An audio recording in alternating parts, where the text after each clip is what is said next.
বেশ বিপদে ফেলে দিলাম। না বিপদ না, এটা সব ইন্টারভিউতে আমাকে মোটামুটি বলে এবং আমি এটাই অ্যানসার করি, সো ইটস ওকে। কারণ ওই যে বাসে যেতে হবে দিন শেষে। হ্যাঁ এটাই সত্যি কথা। এটা বলার পরে বাসে খুব একটা ভালোভাবে এবার যেতে পারবে না, দেখো না পারবো, অপেক্ষা করো দেখো কি হয়। আচ্ছা তুমি তোমার ব্যক্তিগত জীবনে কতটা সৎ আর ভালো? পর্দার মতো মিষ্টি নাকি দজ্জাল? না একদমই না, মানে কি বলবো, না না আমি খুবই মানে চুপচাপই থাকি সব সময়, আমার একদম কাছের মানুষগুলোর সাথে আমি খুব ওপেন আপ হই। আর হ্যাঁ আমি রাগারাগি টুকটাক যদি করেও থাকি সেটা আমার খুবই মানে আমার মা, আমার বোন, আমার ভাই, বাবা, এদের ছাড়া আমার কখনো আমার রাগ খুব কম মানুষ দেখছে। যারা বেশি চুপচাপ তারা কিন্তু অনেক মিথ্যা কথা বলে। তাই এই যে তুমি একটু আগে বলে তোমার বয়ফ্রেন্ড নেই, হ্যাঁ এটা তো সত্যি কথা, এটা তো মিথ্যা কথা না, এটা একদম সত্যি কথা। কিভাবে বুঝবো আমি? কখনোই ছিল না। না ছিল না, এটা যদি থাকতো তাহলে তো এতদিনে কেউ না কেউ জানতো, এতদিনেও যখন কেউ জানতে পারিনি তার মানে ছিল না। ওকে যাও মেনে নিলাম, কারণ তোমাকে বাসায় পাঠাতে হবে আমার দিন শেষে, আমি রাখবো না এখানে। ভক্তদের কোনো মিটআপ কখনো জয়েন করা হয়েছে? না ওভাবে করে হয়নি, মানে দেখা গেছে যে কোথাও গিয়েছি তখন দেখা হয়ে গেছে এরকম, বাট মানে ওভাবে অফিশিয়ালি কাউকে মানে সবাইকে ডেকে এনে ওরকম হয়নি কখনো। এই ব্যাপারটা তোমার কাছে কেমন লাগে, সবাইকে ডেকে এনে একটা পার্টি দেওয়া?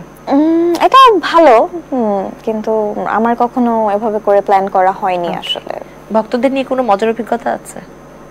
মজার অভিজ্ঞতা, একটা মজার ব্যাপার যেটা হয়েছিল সেটা হচ্ছে যে আমার একটা ছোট লিটল ফ্যান, সে হচ্ছে আমি পুরান ঢাকাতে একটা জায়গায় হচ্ছে আমরা শুট করছিলাম, তো আমরা হচ্ছে একটা স্কুল টাইপের একটা জায়গায় শুট করছি, তখন পাশের বিল্ডিং এ হচ্ছে যে একটা বেবি হচ্ছে গ্রিলের সাথে ঝুলে ঝুলে সে হচ্ছে দেখছিল।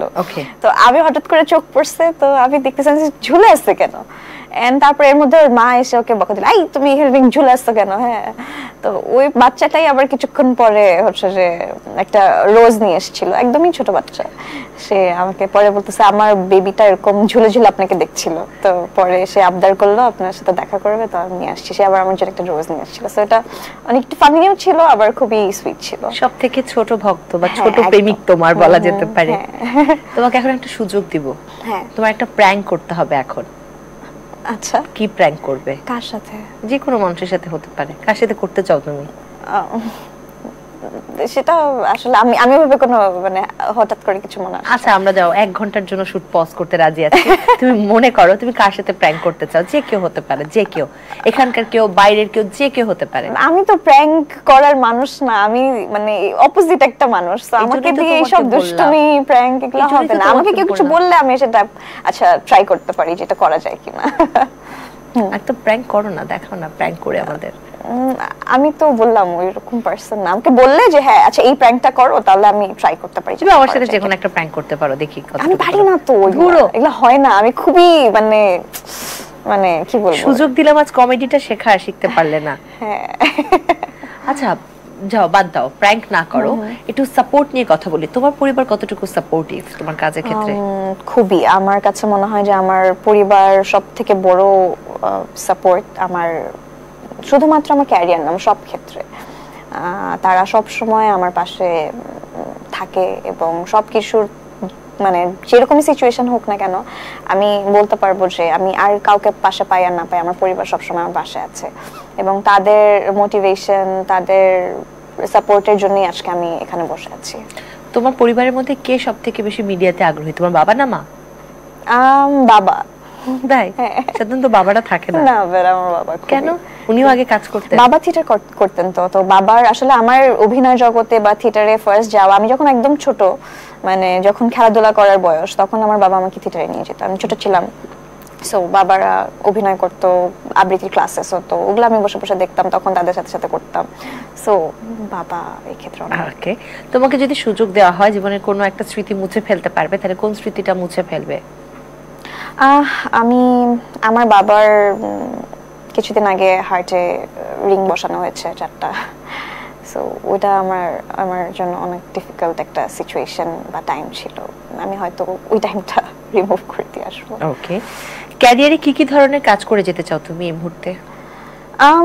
ভালো গল্পের কিছু কাজ যেগুলো দিয়ে মানুষ আমাকে চিনবে বা মনে রাখবে, মনে রাখতে পারবে। ধরো হঠাৎ করে তোমার ক্যারিয়ার এমন একটা পর্যায়ে চলে গেল, তুমি কাজ পাচ্ছ না, বা হয়তো তুমি তোমার পছন্দের মতো কাজ পাচ্ছ না, ধরো 2-3 বছরে তোমাকে কেউ নিচ্ছে না, কোনো বিজ্ঞাপনে না, কিছুতে না, তখন তুমি কোনো সিনেমার আইটেম গানে নাচার জন্য কোনো একটা রোল পেলে, কিংবা কোনো একটা মিউজিক ভিডিওতে কাজ করার জন্য অফার পেলে, যে মিউজিক ভিডিওটা খুব একটা ভালো মানের না, তুমি কি ক্যারিয়ারে ব্যাক করার জন্য এরকম কোনো কাজে সংযুক্ত হবে? আইটেম গার্ল মানে আইটেম সং তো আসলে যে কোনো কিছু হতে পারে, আসলে আইটেম সংটার পেছনের স্টোরিটা কি ওটা ম্যাটার করে আমার কাছে। তবে হ্যাঁ, যেটা হচ্ছে কোয়ালিটিফুল কাজ না এরকম যদি কোনো কাজ আমাকে করতে বলা হয়, আমি অবশ্যই করব না, কারণ শুধুমাত্র মিডিয়া থেকেই আমাকে যে ভালো মানে চলতে হবে এমন কিছু না। আমি পড়াশোনা করছি, আমার অনার্স শেষ হয়েছে, আমি মাস্টার্স করছি, সো আমি জানি যে আমি অলরেডি আমি একটা ইন্টার্নশিপও করে ফেলেছি এর মাঝখানে, so I am that much capable যে আমাকে যদি অ্যাক্টিংও না করতে হয়, আমি আলহামদুলিল্লাহ আমি ভালোভাবে চলতে পারবো। সো এরকম কিছু করব না, যদি করি তাহলে ভালোভাবেই করব। গ্রেট, খুব খুব সুন্দর উত্তর। জীবনে কি কি ধরনের চ্যালেঞ্জ তুমি নিতে চাও? চ্যালেঞ্জ বলতে মানে সাকসেসফুল হতে গেলে বা নিজেকে এস্টাবলিশ করতে গেলে হার্ড ওয়ার্ক করে, মানে হার্ড ওয়ার্ক করাটাই তো আসলে অনেক অনেক বড় চ্যালেঞ্জ আমি মনে করি, কারণ সবাই আসলে একটু আরাম করে শুয়ে বসে ভালো থাকতে চায়, বাট আমি চাই যে আমি অনেক বেশি হার্ড ওয়ার্ক করব এবং লাইফে কিছু একটা করব, মানে এখন যা করছি তো করছি, আরো এর থেকে আরো বেটার কিছু যখন কোনো নতুন চরিত্র আসে তোমার কাছে, তখন তো একটা প্রস্তুতি নিতে হয়, তাই না? প্রস্তুতি নাও কিভাবে, কতদিন সময় লাগে, প্রস্তুতির মধ্যে কি কি রাখো? ধরো যে আমি তোমাকে এখন একটা চরিত্র দিলাম, সেই চরিত্রটা হচ্ছে একজন গার্মেন্টস কর্মীর, যার জীবন খুবই দুর্বিষহ, তার কেউ নেই পরিবারে, হঠাৎ করে সে একদম নিঃস্ব হয়ে গেছে, সো এই ধরনের ধরো একটা খুব চ্যালেঞ্জিং ক্যারেক্টার, কি রকম প্রস্তুতি নিবে, কিভাবে নিবে? আচ্ছা, এই ক্ষেত্রে আমি চেষ্টা করব যে আমার কাছে হাতের সময় কতটুকু আছে। হ্যাঁ, যদি আমি সময় পাই তাহলে চেষ্টা করব আশেপাশে এরকম মানে যারা গার্মেন্টসে কাজ করে এরকম কারো একজনের সাথে একটু মিট আপ করার। যদি তাকে অবজার্ভ করতে পারি তাহলে এটা খুবই আমার জন্য হেল্পফুল হবে। এবং ওটা আসলে খুব ডিফিকাল্ট হয়ে যায়, এটা যদি সম্ভব না হয় আমি চেষ্টা করব তাদের লাইফ নিয়ে, আসলে এখন তো মানে হাতের মুঠোয় সবকিছু আছে, তো ফোনে আমি গুগল করে বা ইউটিউবে এই টাইপের ক্যারেক্টার আগে যারা প্লে করেছে এই রিলেটেড করে যদি মুভি